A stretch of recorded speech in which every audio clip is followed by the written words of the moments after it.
3.3 Centripetal Force.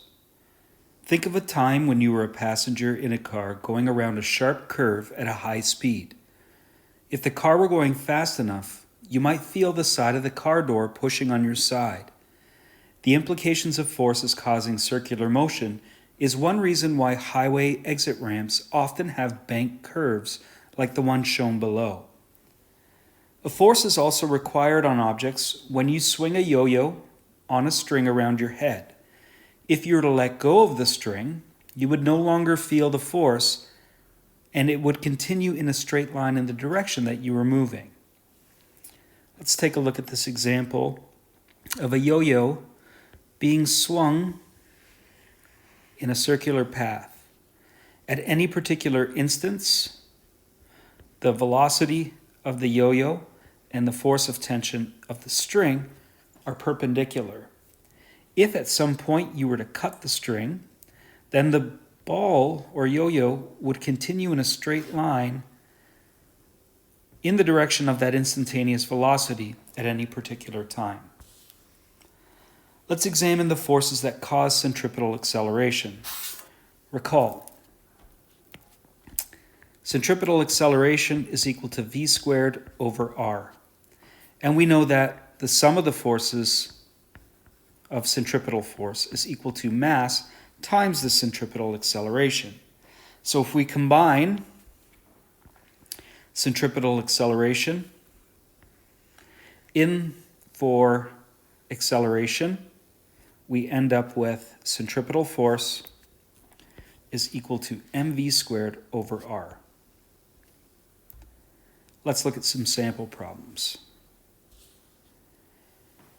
Sample problem number 1, determining centripetal acceleration and identifying the centripetal force. Suppose a bug is sitting on the edge of a horizontal DVD. The bug has a mass of 5 grams, and the DVD has a radius of 6 centimeters. The DVD is spinning such that the bug travels around its circular path 3 times per second. Calculate the centripetal acceleration of the bug and the net force on the bug. Also identify the force or forces responsible for the centripetal force. Let's write down what's given in this question. We have the bug has a mass of 5 grams, which is equivalent to 5.0 times 10 to the power of negative 3 kilograms. The DVD has a radius of 6 centimeters, or 0.060 meters. And they give us some information about the frequency. They tell us the number of paths in a given amount of time. That's 3 paths in 1 second.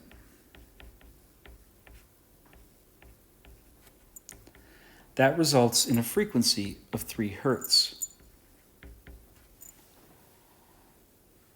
So for this example, we can find centripetal acceleration using 4 pi squared r f squared, our equation from sections 3.1 and 3.2.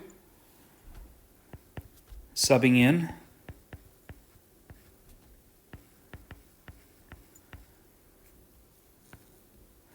the radius and the frequency, we end up with an acceleration, a centripetal acceleration of 21.3 meters per second squared. Now let's examine the sum of the forces resulting in centripetal force. It's equal to the mass of the object times the centripetal acceleration. We know the mass is 5.0 times 10 to the power of negative 3 kilograms, and the acceleration is 21.3 meters per second squared.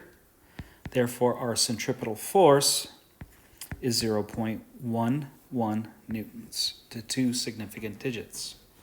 So what is this force that is keeping this bug in place on this DVD as it spins around. As it spins around, at any particular instant, the bug should fly off in the direction of its velocity, but it doesn't. It's being held in place by a force that is directed towards the center. This force that is holding it in place is not tension like it was in the other examples when we had a spinning object on a string. In this case, it's the force of static friction. So let's write that down. The centripetal force is equal to the force of static friction.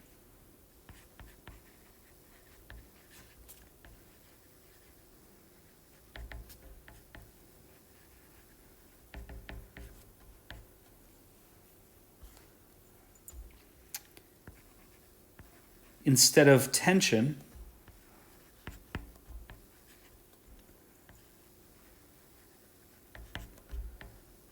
on a rope,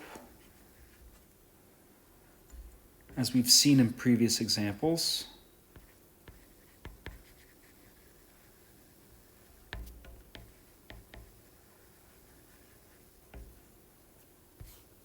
static friction holds the bug in place.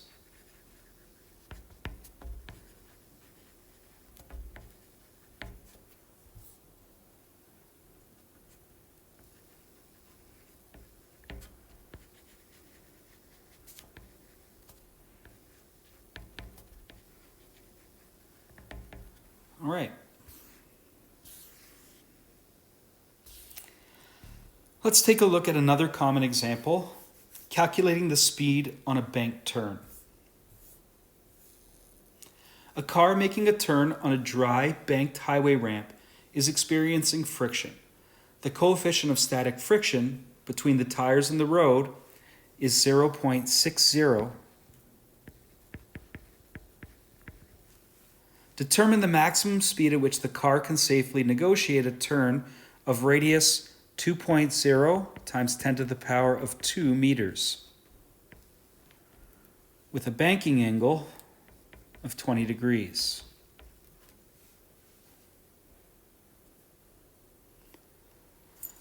Let's establish our direction and use a plus or minus convention.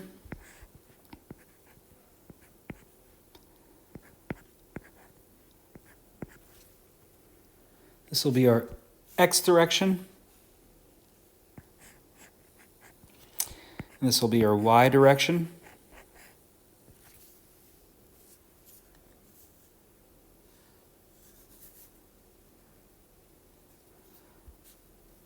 And we know that this direction is the direction of our centripetal force. So we can state that the sum of all forces resulting in centripetal force are the x components in this free body diagram. Let's draw our free body diagram. We have a force of gravity acting down on the car. We know that there is an angle theta for the incline.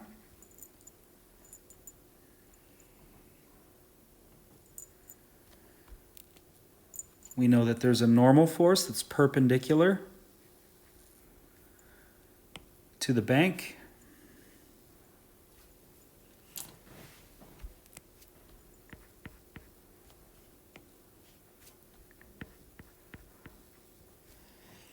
And we can calculate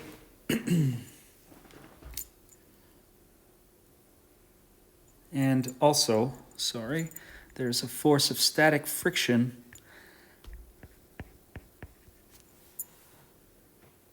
that is acting and holding us in place as we spin around. So let's find the x and y components of the normal force and the force of static friction.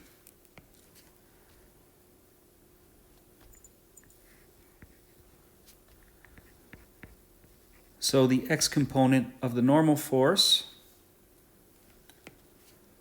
and the x component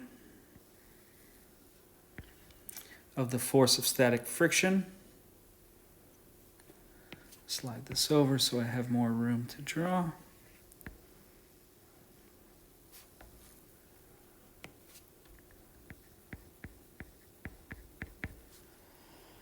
And the y component of the normal force, and the y component of the static friction.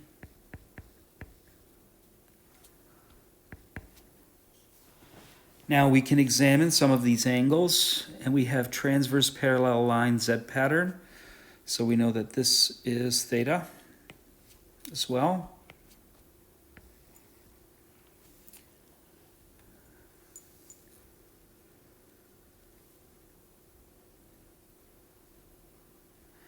And similarly, we know that this angle up here is theta.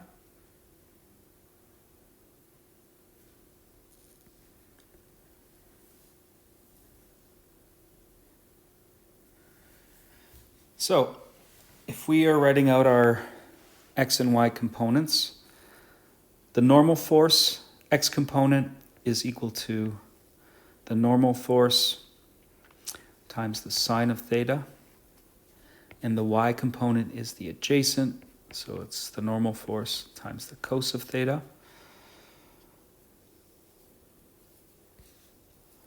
For the force of static friction, the y component is the opposite, so it will be force of static friction times the sine of theta, and the x component is the force of static friction times the cos of theta. All right. So we know that the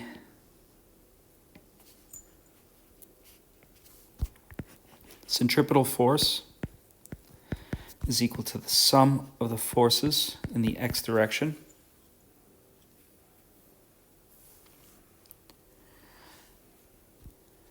And we know that centripetal force is mv squared over r. And if we look at the sum of the forces in the x direction, we have the force of static friction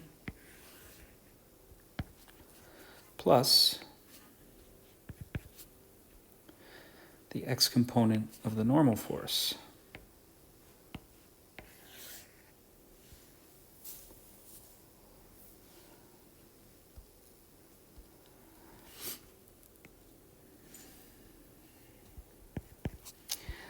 The force of static friction is the coefficient of static friction times the normal force times cos theta plus the normal force times sine theta. We can rearrange this, factor out a normal force. We have coefficient of static friction times cos theta plus sine theta. And we'll hang on to this simplification in a moment. We'll come back to it. Let's look at the sum of the forces in the y direction. And this will allow us to solve for some of our unknowns. So we have, in the positive direction, the normal force y component. And in the opposite direction, we have the y component of the static friction. And we also have the force of gravity acting down.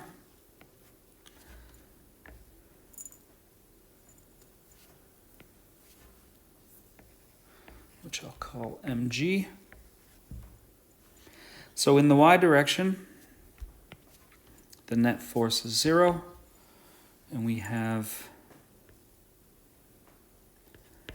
Fn cos theta. And for the force of static friction, I'm going to put in the coefficient of static friction times the normal force. Oh, got to put the sine theta minus mg.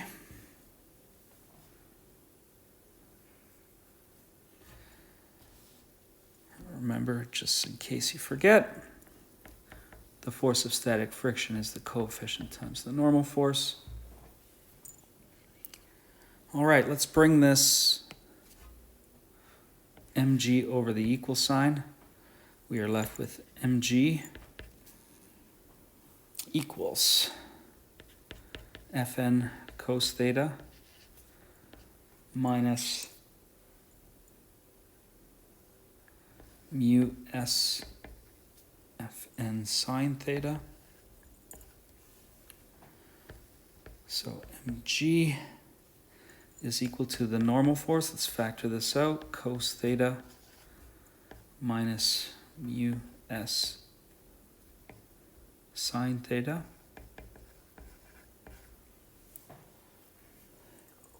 And if we rearrange this for the normal force, we are left with mg divided by cos theta minus mu s sine theta.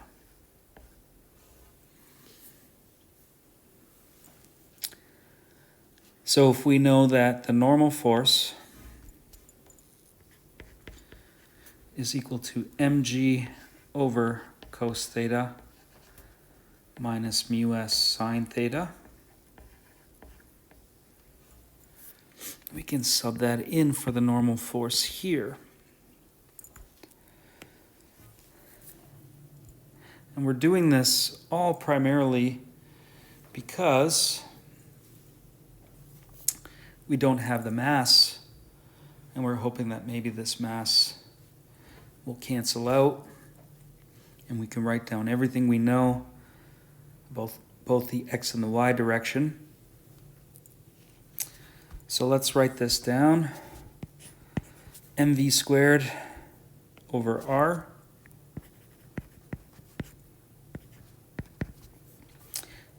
in for the normal force. I'm going to write this expression here, which is mg over cos theta minus mu s sine theta times mu s cos theta plus sine theta.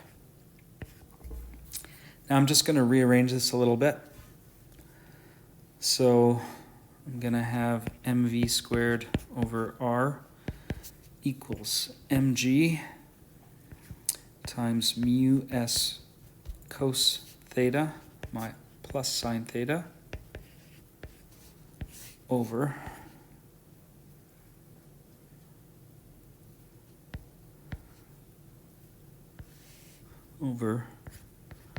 cos theta minus mu s sine theta.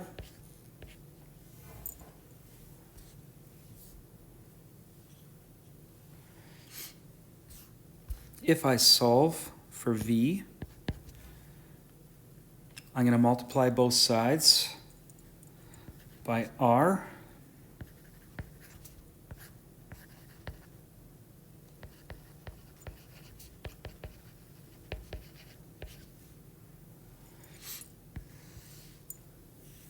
Divide both sides by m.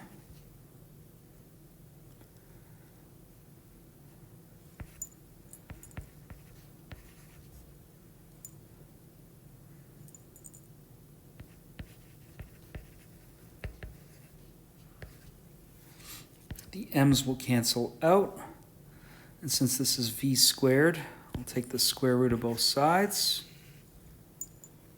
and we are left with v equals the square root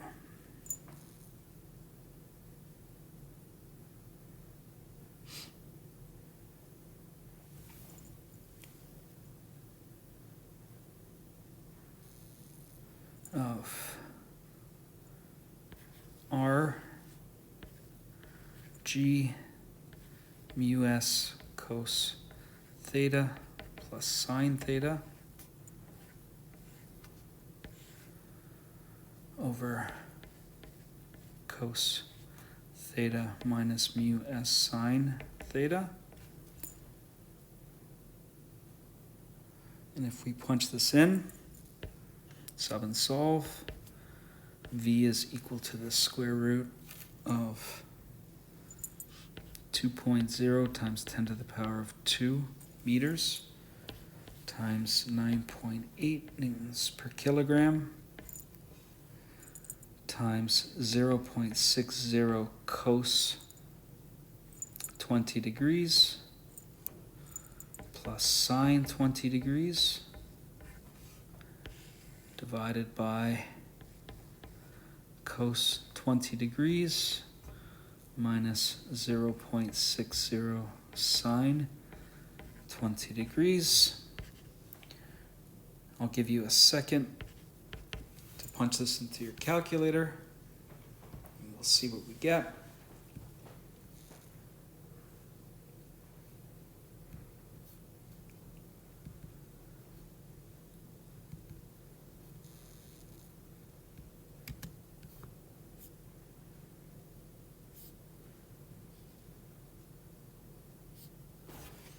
If you punch this in, you should end up with 49 meters per second.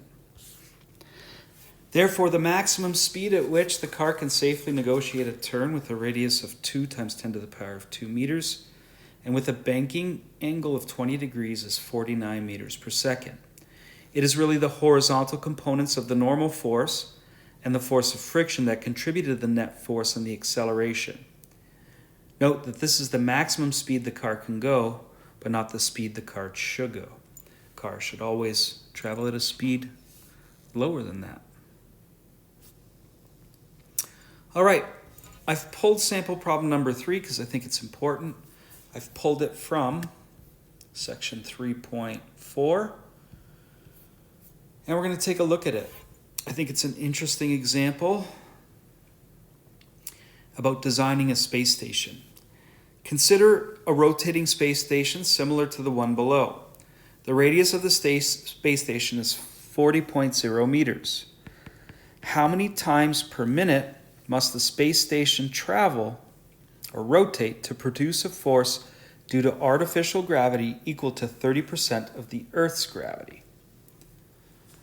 All right.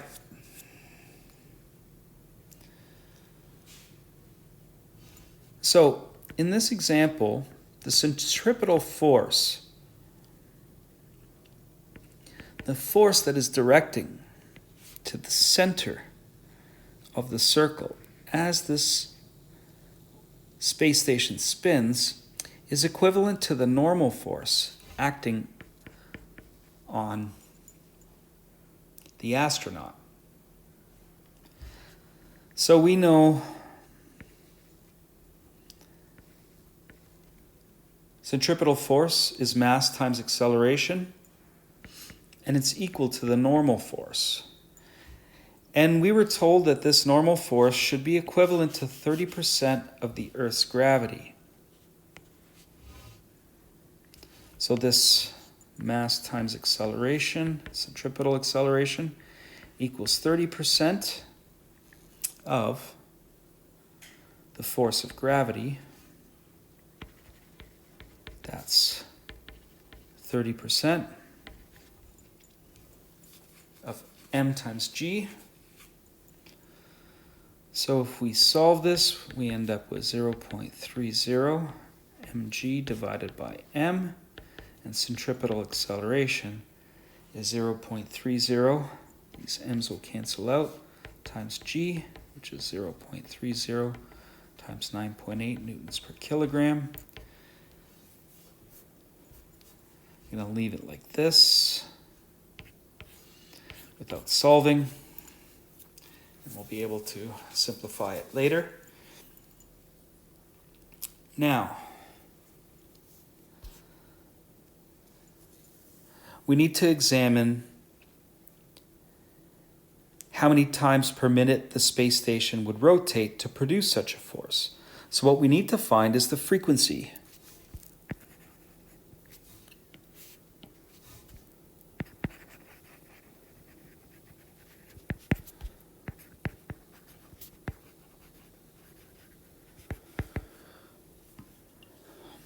We're going to use speed is equal to f 2 pi r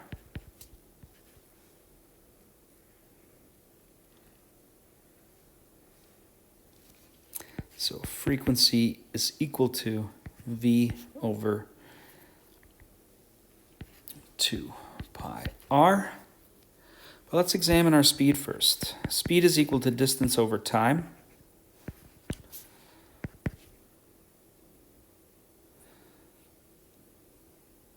And distance is 2 pi r.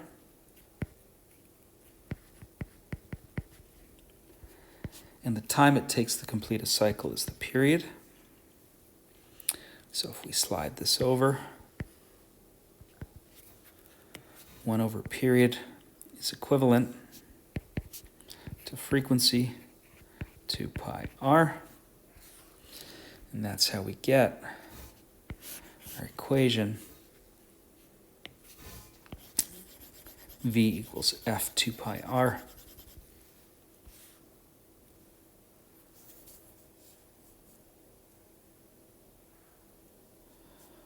Okay, let's find our speed in order to find our frequency. We know centripetal acceleration is equal to v squared over r. So v equals the square root of centripetal acceleration times r. We said centripetal acceleration is 0.30 g.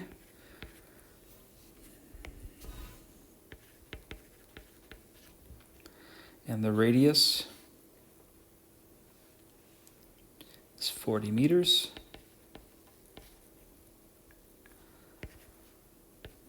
So the speed is equal to the square root of 0.30 times 9.8 newtons per kilogram times 40.0 meters. And if we sub and solve, we end up with 10.8 meters per second. So our frequency would be equal to 10.8 meters per second divided by 2 pi r, which is 40 meters.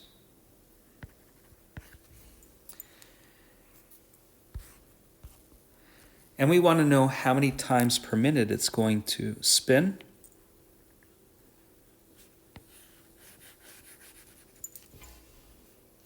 So I'm going to multiply this frequency by 60 seconds per minute, since frequency is a per second, number of cycles per second. And if we punch this in to 2 significant digits, we get 2.6 times.